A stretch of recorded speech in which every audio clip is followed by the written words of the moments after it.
2020년 9월 포럼엠이 선정한 트렌드 키워드는 부족 사회입니다. 우리를 둘러싼 모든 소비 활동은 쉽고 편리해지고 있습니다. 특히 소비자와 밀접한 유통과 컨텐츠 관련 분야는 하루가 다르게 진화를 하고 있는데요.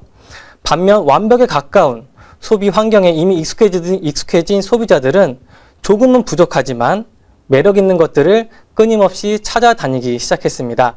바로 결핍을 사랑하게 된 것이죠. 오늘은 이처럼 점점 더 부족함에 목말라 하는 사회 현상과 마케팅 인사이트에 대해 이야기를 나눠보려고 합니다. 부족을 사랑하는 사회 현상은 크게 두 가지로 분류될 수 있습니다. 수량적 부족으로 대중의 관심과 경쟁적인 소비가 높아지는 현상과 사회 문화적으로 조금은 부족해 보이는 대상에게 매력을 느끼고 응원하게 하는 현상이죠. 먼저 정량적인 부족이 나타나는 현상에 대해서 한번 알아볼게요. 스타벅스 한정판 굿즈 마케팅이 대표적인 사례입니다.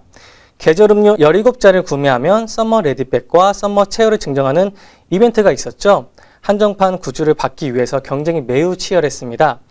스타벅스 여의도 매장에서는 한 고객이 130만 원 상당의 커피 300잔을 구매하고 썸머 레디백 17개를 수령해 갔다고 합니다. 그리고 커피는 딱 한 잔만 테이크아웃 해 갔죠.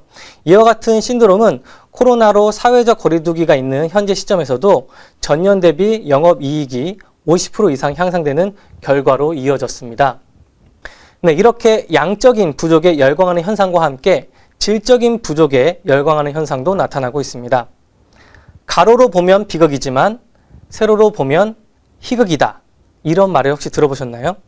TV나 영상만 보면 비판을 받거나 희화화됐던 대상이 댓글창과 함께 보면 대중이 그 부족함을 새롭게 채워가면서 신드롬을 만들어 가고 있는 것이죠. 대표적인 사례가 비의 깡 신드롬이 되겠습니다. MZ세대가 밈으로 가지고 놀기 시작하면서 하나의 패드로 이어지는 현상이 나타났습니다. 미디어를 통해 보는 셀럽들은 완벽한 존재처럼 보입니다. 하지만 인간인 이상 부족함은 누구에게나 있기 마련이죠. MZ세대가 가장 선호하는 인플루언서인 이효리 가수도 최근에 어떤 구설수에 오른 적이 있었습니다. 그때 이효리가 보인 모습, 즉 자신의 부족함을 인정하고 진정성 있게 사과하는 모습에 여론은 반전이 되었고요. 대중은 되려 위로와 응원의 메시지를 보내기까지 하였습니다. 반면에 대중과의 신뢰를 저버리고 사회적인 문제를 일으킨 사례도 있는데요. 디스패치가 일부 연예인들의 내돈내산을 강조하며 만든 컨텐츠들이 거액의 광고 비용을 받고 진행된 사례를 지적한 적이 있었습니다.